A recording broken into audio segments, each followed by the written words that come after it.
Hello and welcome back everyone, I am the Otaku, and today we are taking a look at the Relby-V10, or what I mistakenly called Shelby during one live stream event. I have no idea why, must have just been drunk, but I'm going to go ahead and roll with it.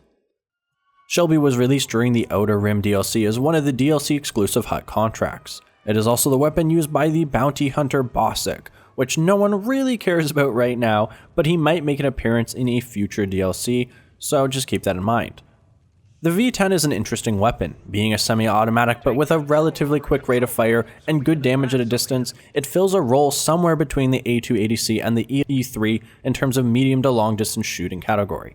However, like every other blaster to come out of the Outer Rim DLC, its subpar performance and lack of ease of use coming out didn't really give it much of a chance. But just like the other blasters, it did receive its share of buffs in the last patch, so it's time to figure out if the Relby-V10 is worth giving another shot. Pulling up the charts for Shelby, we'll want to first take a look at the damage chart in the middle.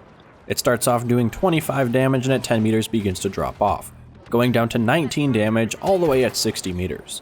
So essentially it has a little more potency in close quarters, giving you a 4-shot kill, then it's a 5 or 6 shot kill past that point depending on your distance. Next is its rate of fire. Shelby is a semi-automatic, meaning you do have to pull the trigger every single time you want to fire, but it is capable of shooting at 350 RPM, which is only slightly slower than the A280C and significantly faster than the other single-shot counterparts that came out during the Outer Rim DLC. Then, Shelby can fire 15 shots before overheating. Assuming it needs between 4 to 6 shots per kill, we are looking at around 3 to 4 consecutive kills before overheating depending on your distance.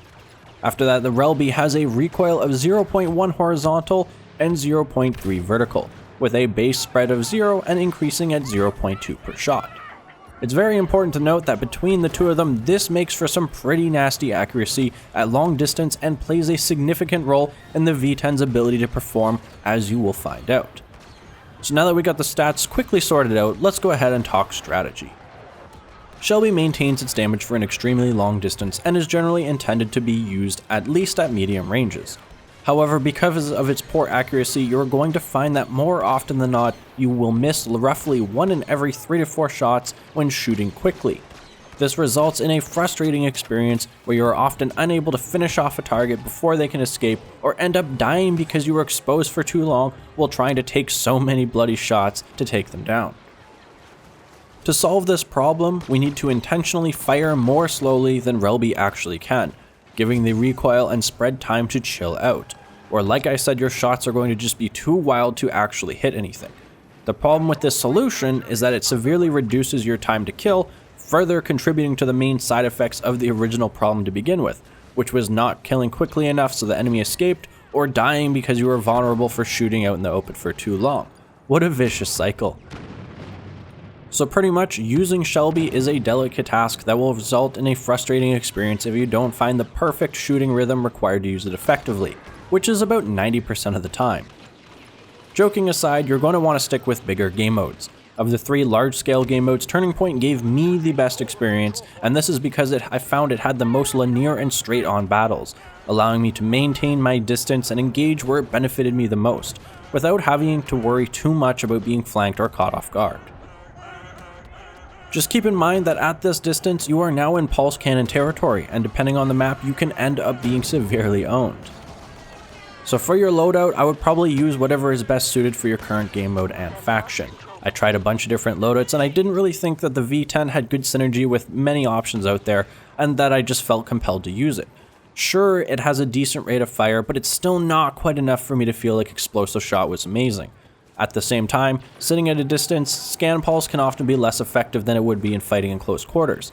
The same can pretty much be said for Personal Shield and the like. So it also kind of depends on your playstyle and if you plan to move into the objectives. Alternatively, Berserker Trait and Back to Bomb are going to work just fine, just like they do for any other weapon. However, keep in mind, the weakness of the Relby is its accuracy, and that isn't something that this loadout is going to fix. However, if you can slow down your shots and control that accuracy like I said before, then it should help out a lot with the slower time to kill and balance things out.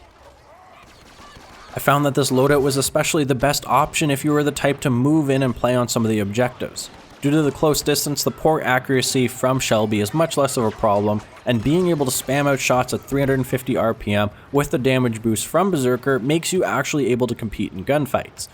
Unless, of course, they simply use the same loadout. Then you are probably screwed. Unfortunately, there isn't really a whole else that you can do or for me to say about this blaster. It's just not really that great for what I believe it's intended to do. And while Berserker can help offset the problems, like it does for every other blaster, like I said, anyone else can simply be using the same loadout and you aren't really ahead by any means. Simply put, its poor accuracy in combination with the exhaustive single fire just makes it so hard to take advantage of its strengths and do well.